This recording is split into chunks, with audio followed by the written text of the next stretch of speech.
All right, we want to welcome everybody to our Zoom this morning. We've got a special guest with us, the majority, Todd, you made me nervous, the CEO and majority owner of our company.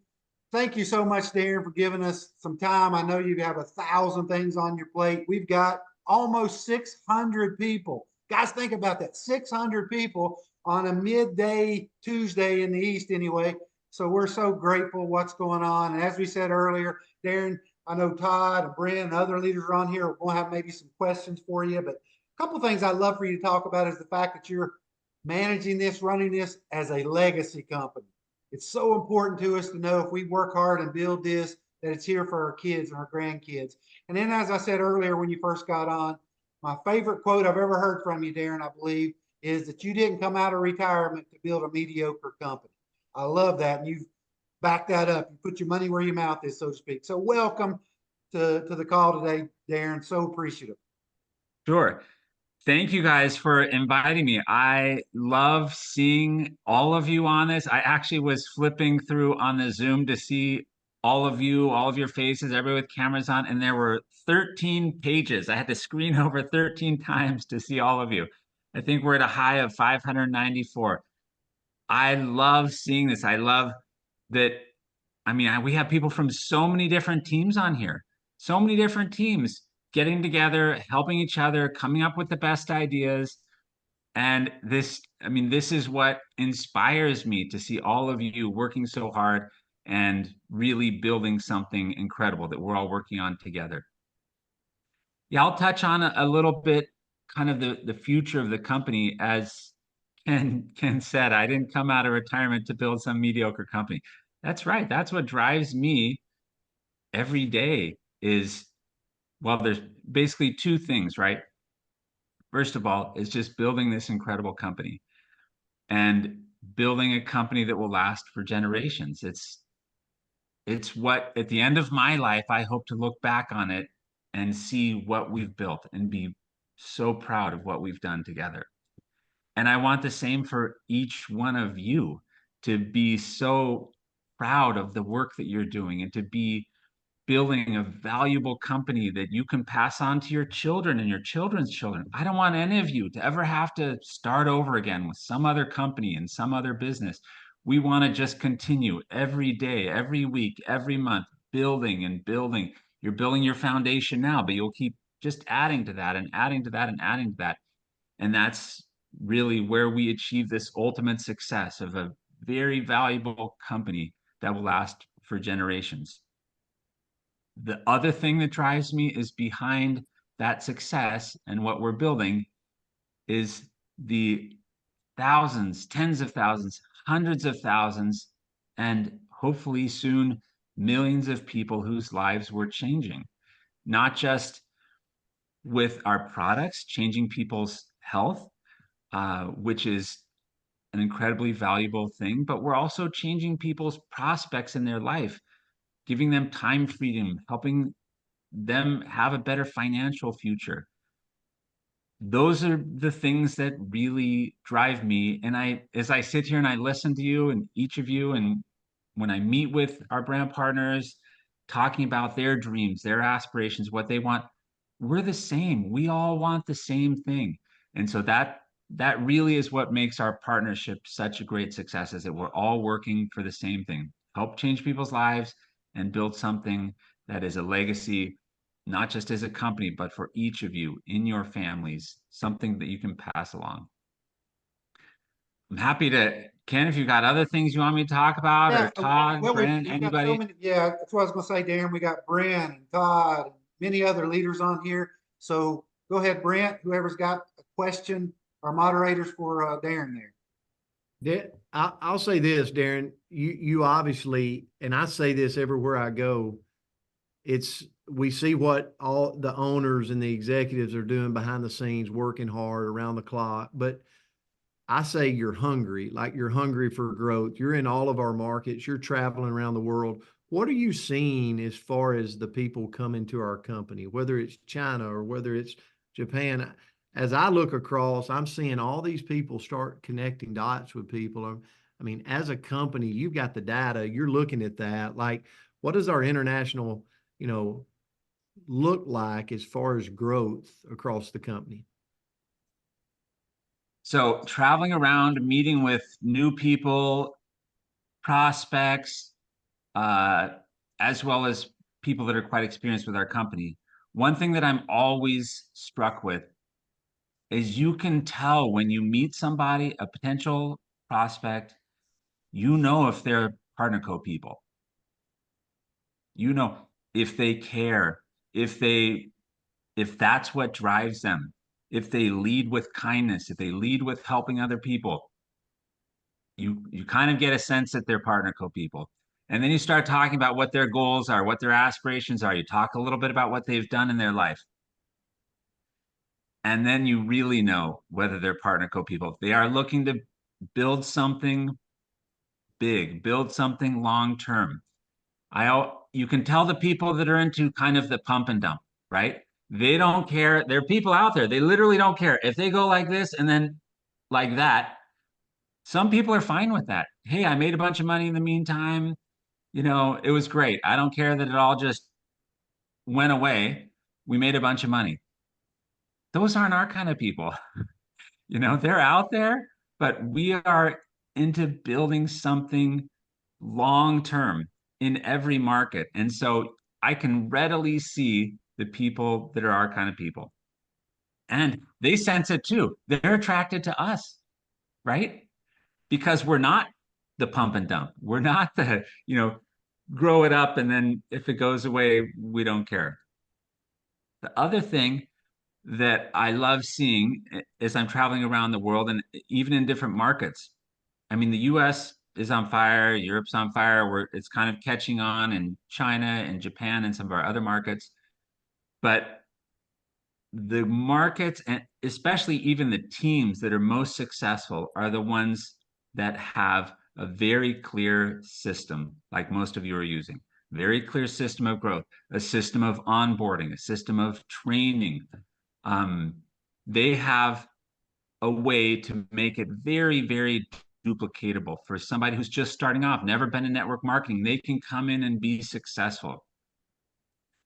The second thing that I see with the teams that are really successful is they have goals and they write down those goals. They talk about those goals and they work for those goals every day. I actually we do have teams out there that are not following really a system of growth, and they're not really growing, right? They don't have the system, they don't have a lot of goals. And it always surprises me when I talk to somebody and I'm like, what are your goals? And they're like, oh, I don't know. Like, my life is so great. I'm like already living a dream. Who doesn't have goals? We have to have goals. So people that have goals and are following the system are the ones that are really achieving tremendous success and hitting those benchmarks and those goals that they strive for.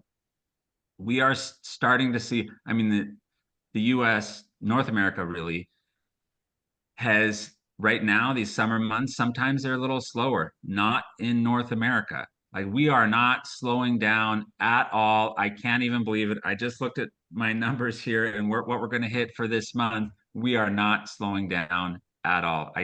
I'm so impressed with all of you just continuing to grow and push and stay focused, even during these summer holiday months. And the Europe is still doing great too, but we do have other, Japan and China are catching on. They're learning from things that you are doing. They're learning some of your systems. Some of you are even reaching out and trying to build in some of these markets. And I think what you're doing, your systems, your goals are catching on in other places, which is just awesome to be able to see. And we'll see growth like we're seeing here. We'll see that in other countries as you continue to spread your knowledge and your experience in the other countries. Hey, Darren, I just everything you talk about kind of goes back really to culture, and that's something I've been fortunate enough to have a conversation with you about and what this is. But even, you see what the culture is out here in the field, the blurring the lines of sponsorship, but it really does come from the top down. It comes from Todd and Tim said, people that Brent, all these people, but it really comes from you and John. But that's been your story your whole life. I'm fortunate enough to actually know some of your story because we've been in the same business with seafood. But can you just share why that culture is so important to you and why it's important to what we're doing to create a legacy company? Yeah. What do you give me a little more? Where do you want me to start? I've got a long story. You just tell me what you want me to talk about and I'll talk about it. There's several people talking about that wanted to hear your story. So a brief version because we don't have a lot of time, but yet talk about the culture. Yeah, so Darren, why don't we start at Wharton Business School, into Goldman Sachs, into the tuna company, into retirement in Puerto Rico, and then coming up with buying a $300 million company in less than 5 days of research. Okay. You just do told that in it. 30 seconds if you could, okay? I want to hear it from you. So, I mean, yeah, basically, when I finished graduate school, I went to Wharton, kind of the top business school in the country, and was living my dream on Wall Street. And this really interesting thing happened to me as I started to make more and more money. I became more and more disillusioned with my job. And really, it was literally like this. I'm going up like this on the money, and I'm going like this on how I feel with my life. And kind of came to this point where I was questioning what I was going to do, whether this financial success alone was going to be enough for me in my life. And during that time, I literally took a trip to Mexico. I started in New York with Goldman and was transferred out to Los Angeles. Took a trip to Mexico fishing, trying to figure out what I was going to do with my life. And while I was in Mexico, I met this group of fishermen who were catching the most beautiful yellowfin tuna, which is the tuna that we use for sushi. Very poor group of fishermen. They were just selling it in the local market for like 50 cents a pound. And they had no idea that there was this global market for sushi grade tuna and that it was expensive. And I'm thinking as I meet these fishermen and looking at their product in LA, I pay like 20 bucks a pound for this product. They're selling it for 50 cents a pound because they have no access to a bigger market. And I start to think that maybe this is it. Maybe this is something that I could do where I could help these fishermen. So I'm still working at Goldman, but I started working with these fishermen. We find a processing plant to rent. We bring in Japanese technicians to teach them how to properly treat the fish so it can be used for sushi. And we start working with these fishermen. Well, I should say we start off working with one fisherman. We only started off with this one fisherman who would trust us enough to start working with us. And that fisherman, we were able to pay about $2.50 a pound for his fish. And after 1 month of working with us, this poor fisherman, he lived in a little cinder block hut, dirt floor, kind of a tin roof. He had a young wife, small child. He was I think he was about 20. And he went out and he bought this pickup truck, which in this little fishing village in Mexico, it doesn't seem like, to us, this doesn't seem like a lot.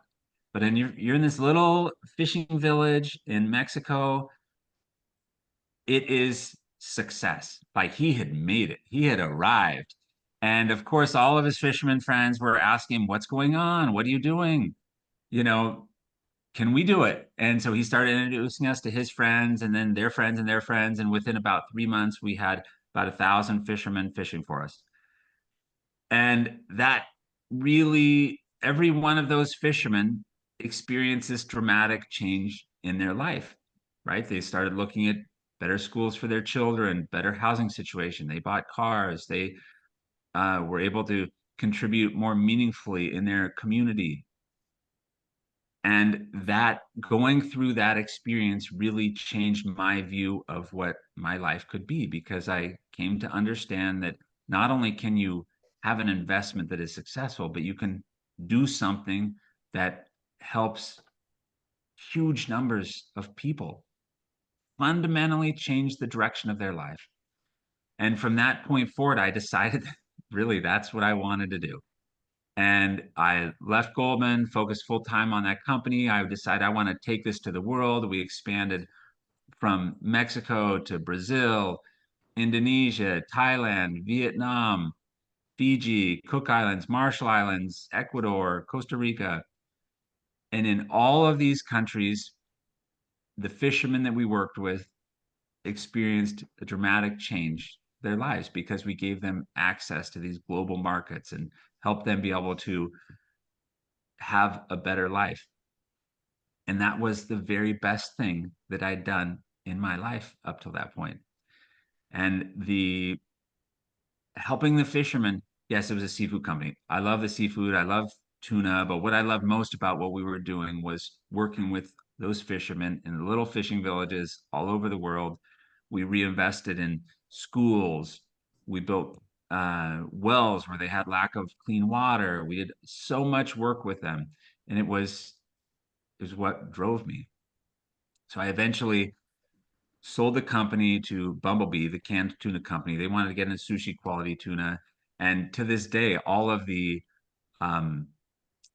really the humanitarian type work that we do, work with the fishermen, reinvesting in the communities, they continue all that to this day. So after I finished my transition contract with them, I retired to Puerto Rico. And as I was looking at Puerto Rico, when I first in there, just checking it out, trying to decide whether we're going to be there, the first person I meet is John Wadsworth, and he was the largest distributor of Tahitian noni juice. Of course, he didn't lead with that. I didn't know what he did for a long time, but super nice. We met him at church, and he said, "Come on over after church, and I'll show you around the neighborhood, answer any questions on Puerto Rico." We end up becoming best friends. We work together in church. We spend like hours, many days together in the communities, serving. Our families become close. We go on vacations together. And then we're coming up on 2 years now, 2 years in August 20th. I get a call from John, and he's like, "Hey, the company I'm selling for, they need capital. There may be some opportunity here." And we start talking about what it would be like if we bought this company. And so this was on a Sunday night, the more we started talking about it, the more I started to think that John would be an incredible partner in that. I mean, he was my best friend, right? So he wanted some help. He needed some help. I was happy to help him just for that reason. But I saw how smart he was, how he knew exactly how the business was running from his perspective as a brand partner. And I saw that there were incredible lines of business and incredible products in this company. So within 5 days, we put in an offer to buy this company. And of course, I was just going to initially be a kind of silent investor, passive investor. John was going to run everything until John says, "Darren, if you're going to buy this company, you ought to at least go see what it's all about." And he invited me to an event in Barcelona. And at the event in Barcelona, well, you guys, many of you have been to events. You know what it's like. I'm sitting there in the back, and this first person that gets up there, this incredible woman, we're friends to this day.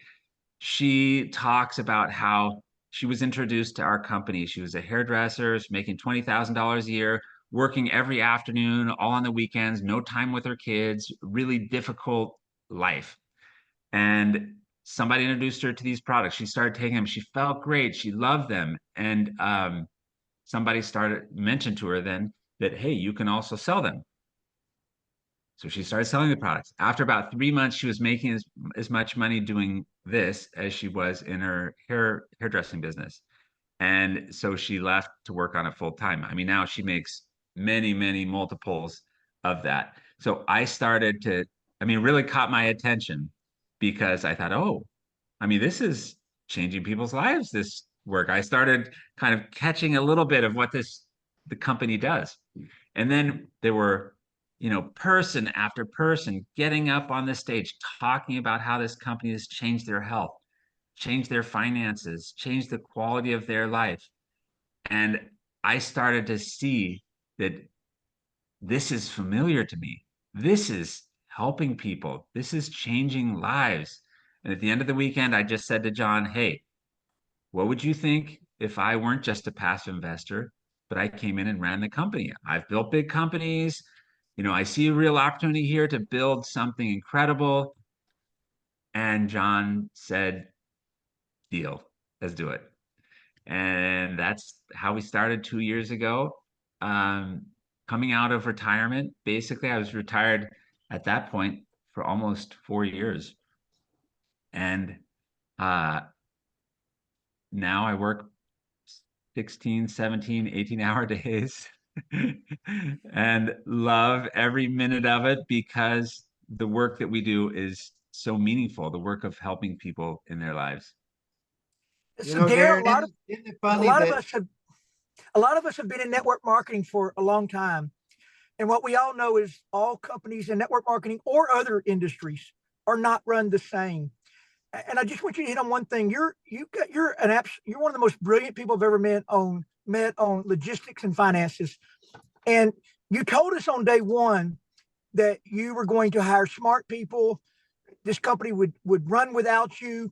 That you would not be the centerpiece of it. Like it would carry on if something happened to you tomorrow. But it's one thing to say it, and it's another thing to do it. So we've watched you hire the most incredible general managers, presidents, new CFO, accounting departments in the Philippines. We've watched our logistics incredibly get better. We've seen supply chain issues that we were having all the time almost come to a complete halt. Like we very seldom have any supply chain issues or stockouts anymore. So can you talk to that just a little bit of what you're putting in place here to make sure this is run like it's going to be a $10 billion company one day? So the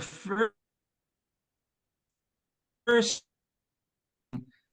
that you have to do is start establishing a culture. And that culture, you have to figure out a way to make that culture that starts with up at the top with me and John, that is felt throughout the company. On the corporate side, that culture has to extend as well. Similar culture has to extend to all of our brand partners. But it has to be a culture that we all share in, we all feel part of. When you build a culture, that's how a company can last for the long term, because no matter what happens to me, because of this culture, somebody will be there to pick up and continue and carry on with that culture. So you'll remember early on, we started with our values that we have published and you guys all have seen. Those are guidelines for how we act in situations with the customer, coming first, that we're building for the long term, that we act now, we dream big and act now, with all these different values that help guide us on the corporate side, as well as our brand partners as we go and build. So we're all on the same page. The second thing that was very important to do was to put a team in place that would see the vision of what our company can be and be willing to put in the work to make that happen. It's really a foundational team because we're not just building right now what our company is going to be like for the next 1 year, 2 years, 5 years, 10 years. We're working on our 50-year plan. So this team makes all the difference. This is the foundational team that we have right now on the corporate side. Actually, it's a foundational team on the brand partners side too, because as we grow, all of you who are coming in now are the foundation for what we will be in the future. But on the corporate side, you will see we've gone out and we hire the very, very best wherever they come from. Sometimes it's hard to find the best in network marketing. Many network marketing companies have an attitude that things are just good enough. This is network marketing. We don't have to operate super professionally. We don't have to operate at the highest level. Mediocre is good enough. Well, that's not good enough for us. So we hire people wherever they come from. Chief Operating Officer, Matt Limford, our Chief Financial Officer. We've got Katie Holt Larson, Chief Impact Officer, and also helping to run North America. And Mark Patterson, marketing, all of our top executives, we went through tremendous amount of work to find them, tons of interviews, and really scouring the globe to find the very, very best executives who will be able to help us make this 50-year plan and bring PartnerCo to where it needs to be, where we are. I mean, you're seeing it because we're already getting there now. But it wouldn't happen without all the right team members, both on the corporate side and all of you on the brand partner side, being really great leaders and being able to work with us as partners. So you have seen on the operations side, Matt Linford, he was not in network marketing. He was previously big home automation and security system company called Vivint. He was the one under the chief operating officer of Vivint, and he strives for perfection in everything he does. He will not rest until our logistics and supply chain is perfect. And then I mean, look, North America has grown so much and our drops have grown. The drops volume, sales volume is up. We're up 1,500, 1,600% over the last year, right? It's not easy to manage that kind of growth. It's very easy to forecast when a company is just sort of stable or even going down a little bit. But when a company is growing like that, very hard to manage. So we recently hired a supply chain expert that works for Matt. He has a degree from MIT in supply chain, Mark Nielsen. And we've gone from our forecasts being done.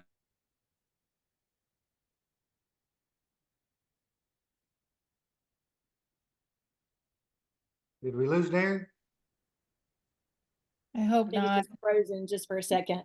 He's got that Alabama internet, apparently. Got farmer country. Might have to stop his video real quick. Maybe it'll come back. Yeah.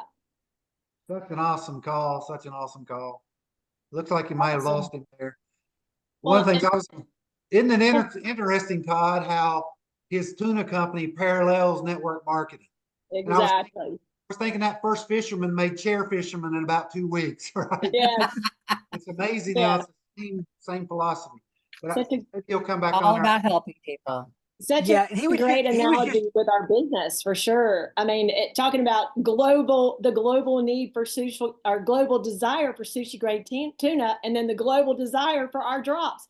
There's an analogy in everything that he said, but I think the most important thing for me is building the culture from the top down. That was the thing that impressed me so much when I met John and Darren, was the culture, and that we are establishing that culture within our teams, y'all. There is nothing like that here in PartnerCo. I mean, we set ourselves apart right there. Is culture and relationship marketing brought down straight from our owners. How blessed are we? I mean, that is an incredible blessing to have that from our owners. And we got Darren back.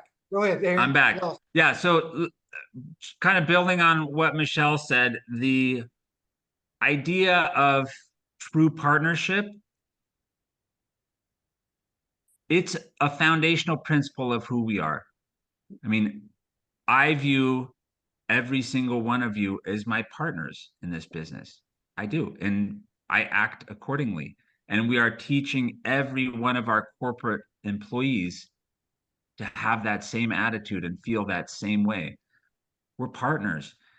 Yes, our jobs are a little bit different, but neither one of our jobs is any more or less important than the other. It takes all of us doing our jobs to be able to make this company successful and help as many people transform their lives as we can.